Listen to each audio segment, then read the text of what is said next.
Hi and welcome to RC Kicks. On today's show, well, we're kicking off with a load of RC news. Yeah, it's been quite a while since I've done one of these, so we've got quite a few to get through. So probably want to pause the video, go and get a cup of tea, come back, sit down, put your feet up and chill out as we go through all these new releases. And there seems to have been quite a few. So we're going to kick off with the big one, and that's Losi bike Promoto-MX. Now this thing looks epic. It's a 1/4 scale, ready to run. There's 3 versions of it. You can get a Club MX Blue, an FXR Red, and a Pro Circuit Green. And from what I can see, the Pro Circuit Green you can get with the battery included, whereas the others you don't. But don't quote me on that. That's just the website I've seen how they've listed it. Maybe it is slightly different. Now, the thing that makes it so exciting is it is a 1/4 scale, which is pretty epic, but they've really pushed the boat out on this for a few reasons. One, from a looks point of view, I think they really sat down and went, we've got to make it look like a proper bike, and they have nailed it. It's gorgeous. It's got aluminium front forks, all the suspension in it, and the driver, very clever what they did with the driver. Normally when you get something like this, the driver is like a hard plastic and then you put the decals on that. What they've actually done on this one is they've got the driver and they've actually put a suit over him. So there's a cloth suit, so as he moves it just looks that little bit better. They really have nailed it. It's probably one of the best looking RC bikes I've ever seen. But the big one, the one that gets me really excited, is just how well it drives. It looks epic. Now, apparently it's got a 2,700 kV motor in it with a steel flywheel set right in the middle of the bike, and that is rotating at 22,000 RPM. So the idea is to keep the bike upright and to get it to lean correctly, you have this in the middle, which kind of works as a gyro, otherwise the thing will just fall over. And that's a big part of the RC bikes, is a lot of them are really difficult to drive and they're just frustrating, whereas this, they seem to have nailed it. Now some of the riding shots of this, it looks fantastic, and I can see what they've done is not only have they gone for a gyro inside, and it's a pretty big one, they've actually got this Spectrum MS6X, I think it is, technology where you use the DX3 PM transmitter, and when you tell the bike what to do, it's not just turning the servo, and that's it. It actually takes that information and will adjust itself. So like when you go to turn right, it won't just turn the servo, the bike will lean. That way the bike is kind of doing a bit of its own stability. So that's why I think when you look at some of the shots, it looks like it's smooth the way that it's driving. Now it comes with everything you need, and it even comes with a bike stand as well. Now you have to get hold of your own 2S 7.4 volt 500 milliamp hour battery, apart from what I can see, the green Pro Circuit version comes with it, but it shouldn't be that difficult. Now it's probably going to be a odd size, so I don't think you're probably going to get away with using one of your standard, maybe it's a shorty pack. I would hope that they went for something that's kind of common, but I just don't know, the information's not out yet, but I would assume it's going to be something like a shorty. I just hope it's not some weird proprietary square thing, but there we go. Prices, now I don't know exactly how much it's going to be in the UK. Let me just jump in there. This is Gav from the future. Now the price has just dropped in the UK on how much this Losi bike is going to cost, and it's going to be a bit of an issue. Let me go through it. Now price wise, it's £719 in the UK. This is a little bit disappointing, as I was praying that it was going to be 600 or less, as the current price in America on Team Losi's website is $549.99, or if you do a direct comparison into UK pounds, £432.36. Yeah, you can see the problem there. £432, £719 in the UK. Yeah, so prices in the UK are bonkers. But I know you can argue, oh, but there's sales tax. Yes, in America, sales tax goes from 0% up to 11.6. Now, the UK, for all our American fans out there, is 20% on anything we buy, we have to pay for.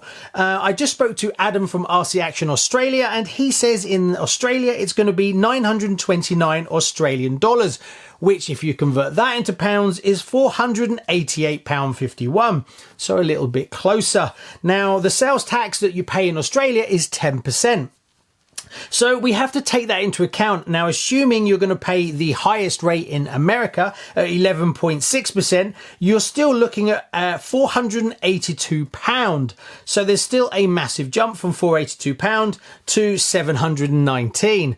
So the problem with this is, and I've been looking at the comment section in some of the posts already in the UK, and everyone is saying, well, we'll just import it. Because it's such a massive margin, that means you're better off just importing it from America.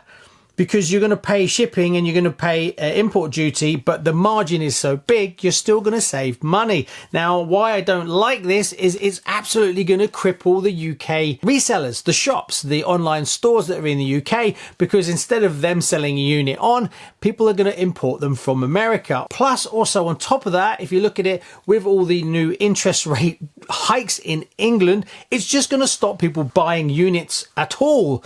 So things are going to get pretty tough in the UK when it comes to selling units.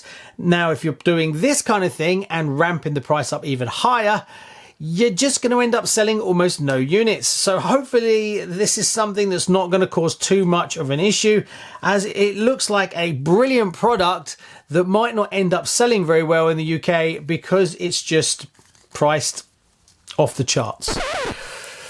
I don't know. Comment below, let me know what you think. Now let's run through some of the Tamiyas, and one of the main ones is a XVO2 RS Pro. Now we had the XVO2 Pro, so what's the difference? Well, this is more tuned towards racing on tarmac. So there's a few things that are slightly different. The towers are in carbon. Also, the oil dampers that you get are alloy like the one that you see here, but they're using short pistons. Another thing they've done is they've actually taken the chassis and then they've changed the actual material. It's now in a carbon composite, so I'm guessing you could probably pick up one of those to put on your XVO2 Pro as well, as I can't see the chassis being any different apart from the material that was used. Now, prices of that are £359, and at the moment on sale you can get the XVO2 Pro for £309, so you could save yourself the best part of £50. Yeah, bit of a hard sale, that one, I have to say. Apart from the shocks being shorter and the towers being in carbon. But then you could argue that those carbon towers are going to cost you more than £50 anyway, and the chassis itself is a carbon composite, which is an upgrade from the original version. So I think you're going to have to decide for yourself whether those extra upgrades are more beneficial to the way that you're going to drive the car, whether you're going to drive it on the road or whether you're going to take it off-road.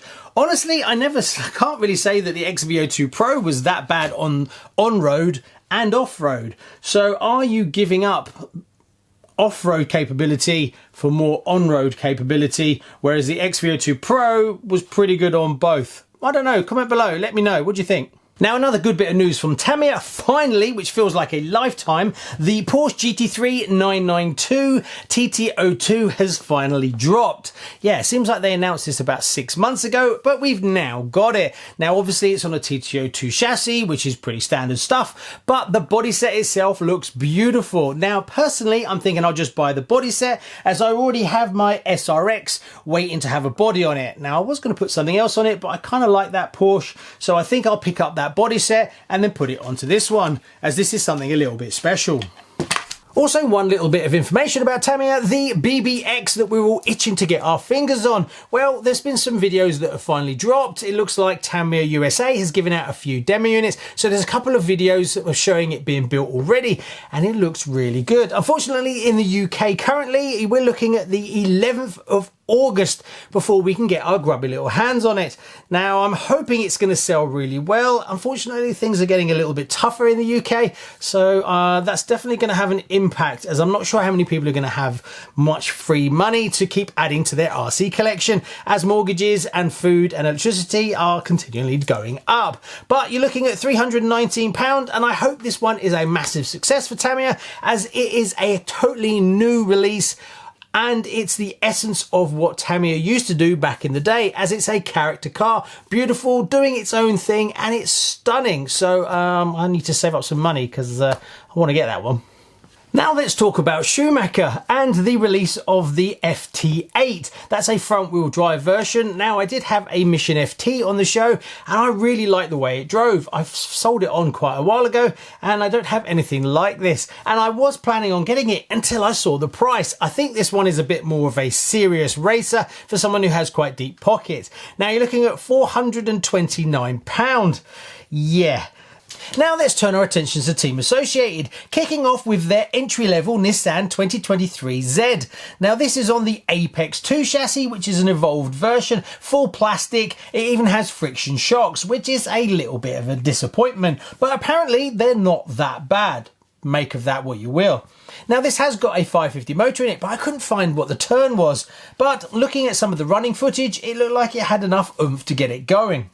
Now it has got oil diffs front and rear, and it's part bushes, part bearings. Well, the centre diff is bearings and everything else is bushes. So for that, you're basically paying £315 in the UK, but the body is pretty good looking. So then maybe this is an entry-level one for someone looking to get into their first Team Associated. Now another one from Team Associated is a monster truck, the Reflex 14MT. Now this is a 1/14th scale basher little truck, ready to run, brushless, comes with a 4,500 kV motor, so it's got some get up and go. So it would be an interesting one to get on the show. I kind of like that idea. Also, I have quite a few of its competitors that I've got from China, so going for a main brand, is it really worth paying that little bit extra? I don't know, we'll just have to wait and see. Yet more from Team Associated. They've just released the Promoto LT 10 SW RTR. What a mouthful that is. This is a short course truck, and I must admit I'm getting into my short course trucks at the moment. Now this is a 3,300 kV brushless motor. It has a gyro built in. It's kit 70023. Now it's got bearings all round, CVA drive shafts, and it runs on 223S. Now there's two different versions of these. There seems to be the green one, and then there seems to be a blue, white and red one, which I think is a much better looking. I do like that square sort of truck look to it. It'll be interesting to see how it stacks up against a few other short course trucks. Now another truck that I'm really interested in getting in the show is an FTX Apache. It's a 1/10 and it's a 2,500 kV brushless 1/10 truck that's just been released, and it's be interesting to see just how good it is versus the old Zoros, as well as up against some of the things like a Slash. So this is £259, so quite competitive. So it'd be interesting to get one on the show, and hopefully I will have one soon so that we can run some comparisons. So there you go, that's all we got time for today, as it's quite a long list and this video is getting longer and longer. I must do more of these more often, as there's so many releases that are coming out that I just haven't covered. Thanks so much, please like and subscribe, and I'll see you on the next one. Bye bye.